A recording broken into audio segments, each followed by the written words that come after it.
तो कैसे हो तुम लोग। मुझे मालूम है तुम लोग एकदम ठीक ठाक होगे और आज मैं तुम लोग के लिए लेके आया हूँ my wife is from 1000 year ago का चैप्टर नंबर 47। आप लोग ने पिछला चैप्टर देखा ही होगा तो आप लोग को मालूम होगा पिछले चैप्टर में सुचिन फैसला कर लेता है कि जिंग को मैं अपनी गर्लफ्रेंड बना के रहूंगा चाहे कुछ भी हो जाए। फिर बाद में सुचिन जिंग को कहता है जब तू फ्री हो जाएगी अपने गेम से तब तुझे मैं अपने मम्मी पापा के घर पे लेके जाऊंगा, और वहाँ पर वो सीन खत्म हो जाता है। अब उसके आगे की स्टोरी चालू होती है। स्टार्टिंग के सीन में हमें सुचिन को दिखाया जाता है। सुचिन जिंग को कह रहा होता है तुझे याद तो होगा ही पिछले महीने मेरे पापा घर पर आए थे भाड़ा लेने के लिए, और सुचिन जिंग को कह रहा होता है और वो ये जानना चाहते हैं कि आखिर हम दोनों साथ में रह क्यों रहे हैं। तो बस तू क्या कर, तू मेरे गर्लफ्रेंड बनने का नाटक कर और मेरे साथ चल, मेरे पापा मम्मी के घर पे वहाँ पे खाना खाएंगे और फिर हम लोग वापस आ जाएंगे। उसके बाद मेरे घर वाले हम लोग को कभी भी आगे परेशान नहीं करेंगे। ये सब जिंग सुन रही होती है। फिर हमें जिंग को दिखाया जाता है। जिंग सुचिन को कह रही होती है गर्लफ्रेंड, मैंने तो सुना है कि गर्लफ्रेंड एक साथ सोते भी हैं। फिर सुचिन जिंग को कहता है तुझे वो सब करने की जरूरत नहीं है, हम लोग को बस जाना है और खाना खाना है और वापस आ जाना है। अगर तू चाहे तो हम दोनों एक साथ सो भी सकते हैं। फिर हमें जिंग को दिखाया जाता है। जिंग शर्माते हुए चिल्ला के कहती है कोई जरूरत नहीं है। फिर सुचिन वहाँ से जा रहा होता है और जिंग को कह रहा होता है तुझे सारा मामला तो समझ में आ ही गया है ना, हम लोग को बस जाना है और वहाँ पर खाना खाना है और हमें और कुछ भी नहीं करना, बस तुझे एक नाटक ही करना है और कुछ भी नहीं। फिर हमें जिंग को दिखाया जाता है। जिंग कहती है ठीक है मैं तेरी गर्लफ्रेंड बनने का नाटक कर लूंगी। नेक्स्ट सीन में सुचिन बहुत ही ज्यादा खुश लग रहा होता है और जिंग को कह रहा होता है तो फिर चल हम लोग इसका प्रैक्टिस भी कर लेते हैं। फिर जिंग सुचिन को कह रही होती है तूने अभी तो कहा कि हम लोग बस खाना खाने जाने वाले हैं, फिर इसमें क्या प्रैक्टिस की जरूरत। ये सुनते ही सुचिन का चेहरा बहुत ही अजीब बन जाता है और वो कहता है क्यों ना हम लोग खाने का ही प्रैक्टिस कर ले। एक काम करते हैं, तुझे तो मैं पिछली बार एक जगह के बारे में बताया था ना कि बस थोड़े से पैसे देके हम लोग जितना चाहे उतना खा सकते हैं, क्यों ना हम लोग उधर जाके खाना खाते हैं और तुझे बहुत मजा भी आएगा और तू जो चाहे वो खा भी सकती है। नेक्स्ट सीन में हमें सुचिन को दिखाया जाता है। सुचिन बहुत ही अजीब सा चेहरा बना लिया होता है और अपने मन में कह रहा होता है एक आदमी को अपनी हर एक बात को पूरा करना जरूरी है और अपने वादे का पक्का भी रहना चाहिए, और मैंने जिंग को कहा था कि मैं उसे एक दिन उस होटल में लेके जाऊंगा। नेक्स्ट सीन में हमें सुचिन और जिंग को दिखाया जाता है। जिंग अपने मन में देख रही होती है कि वो बहुत सारा खाना खा के पेट भी फूल जाता है और वो जमीन पे लेटी हुई होती है, और सुचिन को कह रही होती है तो तेरा कहने का मतलब मैं जितना चाहूँ उतना खा सकती हूँ और मुझे कोई रोकने वाला भी नहीं होगा। फिर सुचिन जिंग को कहता है हाँ तो चाहे जितना खाना चाहे उतना खा सकती है, तुझे कोई भी रोकने वाला नहीं होगा। नेक्स्ट सीन में हमें शहर को दिखाया जाता है और फिर हमें सुचिन और जिंग को दिखाया जाता है। सुचिन और जिंग ठंडी वाले कपड़े पहन लेते हैं और सुचिन जिंग को कहता है क्या तुझे ठंड लग रही है। तभी जिंग खुश होकर सुचिन को कह रही है नहीं ये कपड़े बहुत ही ज्यादा गर्म है। फिर सुचिन जिंग को मुड़ के कह रहा होता है अगर अचानक से तू अपने समय में लौट गई और वहाँ पर तू इतने मोटे कपड़े पहन कर खड़ी होगी, ये बहुत ही अजीब नहीं लगेगा और कैसा रहेगा तू अपने जेब में 2-4 आलू को भी अपने साथ लेके जा। फिर जिंग सुचिन को कहती है क्या मैं इतने पैसे कमा सकती हूँ जिससे कि मैं कंप्यूटर खरीद के अपने टाइम में लेके जा सकूं। नेक्स्ट सीन में हमें जिंग को दिखाया जाता है। जिंग अपने समय में पहुंच गई होती है और वो लैपटॉप सबको दिखा रही होती है और बाकी के लोग बहुत ही ज्यादा चौंक गए होते हैं आखिर ये है क्या चीज। फिर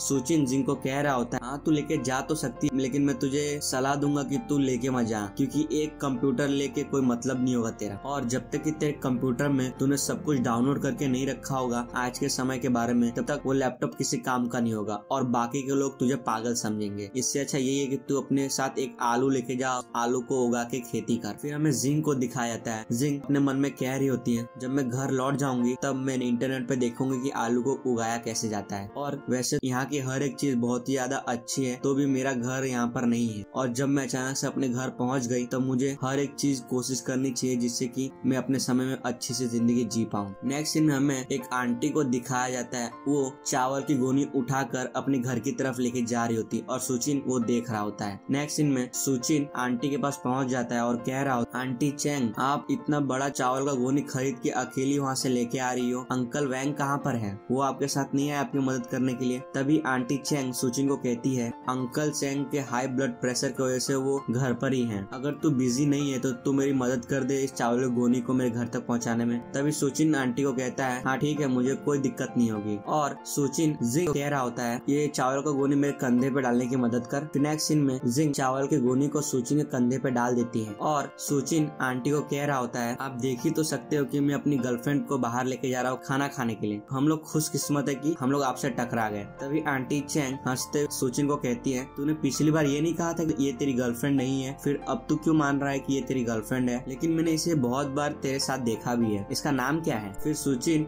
आंटी चेंग को बता रहा होता है कि इसका नाम जिंग है और कह रहा होता है जिंग अदरक का पौधा भी हमारे किचन में उगाना चालू कर दिया है। ये सुनते ही आंटी चेंग बहुत ज्यादा खुश लग रही होती और सुचिन को कह रही होती है कितना अच्छा नाम है, इस पे ये नाम बहुत ज्यादा अच्छा लगता है। फिर नेक्स्ट सीन में सुचिन वो चावल को गोनी आंटी के घर पे पहुंचा दिया होता है और वो आंटी को कह रहा होता है आंटी अगर मैं ध्यान से सोचूं तो आप जिंग से पहले भी मिल चुकी है। तभी आंटी चेंग कहती है हम लोग मिल चुके हैं लेकिन मुझे याद क्यों नहीं कि हम लोग कब मिले हैं। फिर आंटी चेंग दरवाजे पे खटखटाती है और कहती है वैंग दरवाजा खोल। फिर हमें सुचिन को दिखाया जाता है, सुचिन जिंग को दिखा रहा होता है आंटी को और क्या आप सच में याद नहीं कर पा रही हो कि आप कब मिले थे। जब मैं यूनिवर्सिटी में गया था 4 या 5 साल पहले तभी आप दोनों एक दूसरे से मिले थे और ये ज्यादा बात भी नहीं करती थी और इसका चेहरा गोल हुआ करता था और आप दोनों बाहर खड़े थे और एक दूसरे से बात कर रहे थे। क्या अब आपको जिंग याद आई। नेक्स्ट सीन में अंकल वैंग दरवाजा खोल दिया होता है और आंटी अपने मन में कह रही होती है क्या सच में हम लोग मिले थे। और सुचिन आंटी को कह रहा होता है मुझे लगता है कि आप इसे इसीलिए याद नहीं कर पा रही क्योंकि इसका चेहरा बदल गया है, क्योंकि इसका चेहरा पहले गोल था इसीलिए। तभी आंटी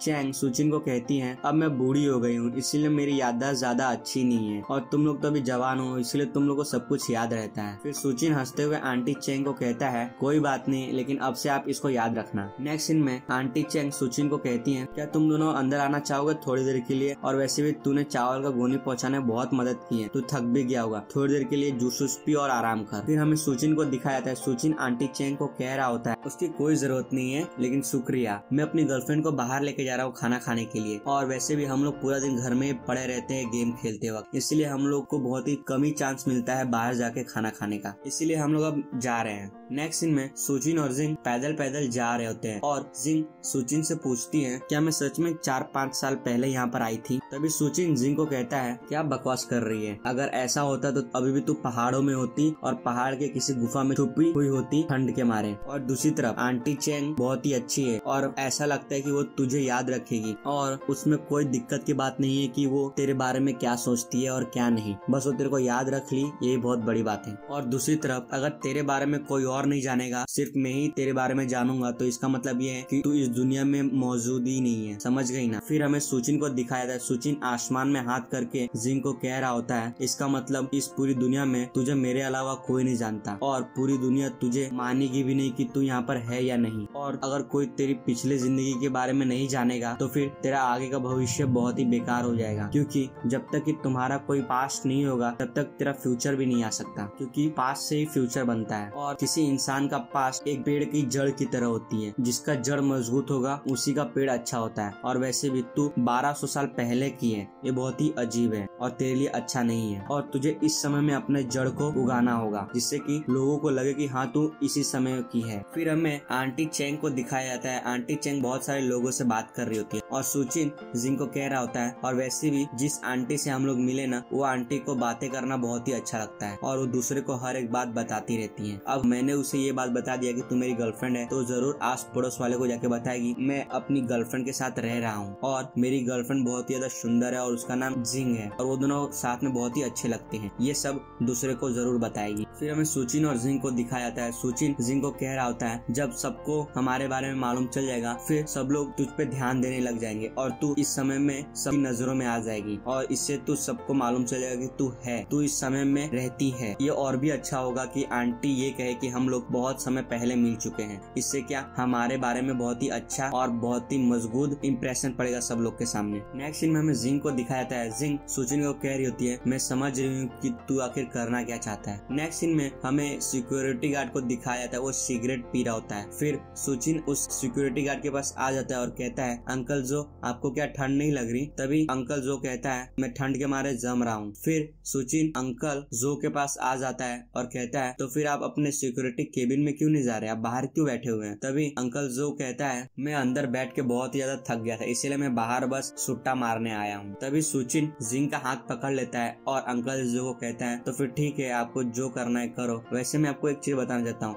मैं अपनी गर्लफ्रेंड के साथ बाहर जा रहा हूँ खाना खाने के लिए। तभी अंकल जो कहता है बहुत ही अच्छी बात है, आजकल के बच्चे लोग बहुत ही ज्यादा सुधर गए हैं और बहुत ही ज्यादा प्यारे भी हो गए हैं। नेक्स्ट सीन में सुचिन और जिंग वहाँ से जा रहे होते हैं और सिक्योरिटी गार्ड आराम से सुट्टा मार रहा होता है। नेक्स्ट सीन में सुचिन और जिंग को दिखाया जाता है, वो दोनों एक दूसरे का हाथ पकड़े हुए होते हैं और सुचिन अपने मन में कह रहा होता है इसका हाथ कहाँ पे है, मैं इसका हाथ अभी पूरी तरीके से पकड़ नहीं पा रहा हूँ। फिर सुचिन खांसते हुए जिंग को कह रहा होता है ये बस एक मेरा तरीका है ताकि दूसरे की नजरों में तू आ सके। फिर जिंग अपने हाथ को देखती है और सुचिन को कहती है तो ऐसी बात है। नेक्स्ट सीन में जिंग अपना हाथ सुचिन को दे देती है और कहती है तो फिर तू मेरा हाथ पकड़ के रख सकता है। फिर सुचिन मना करता है और कह रहा होता है उसकी कोई जरूरत नहीं है, हमारे आसपास कोई भी नहीं है। फिर हमें सुचिन को दिखाया जाता है, सुचिन की आंखों से आंसू आ रहा होता है और बहुत ही ज्यादा खुश लग रहा होता है और अपने मन में कह रहा होता है बस थोड़ी देर के लिए ही सही, लेकिन मैंने इसके हाथ के कपड़े को पकड़ के रखा था, लेकिन मुझे ऐसा लगता है अगर ऐसा ही चलता रहा तो इसे मेरी गर्लफ्रेंड बनाने में बहुत ही ज्यादा टाइम लग जाएगा। और इसी के साथ ये चैप्टर यहाँ पे खत्म होता है।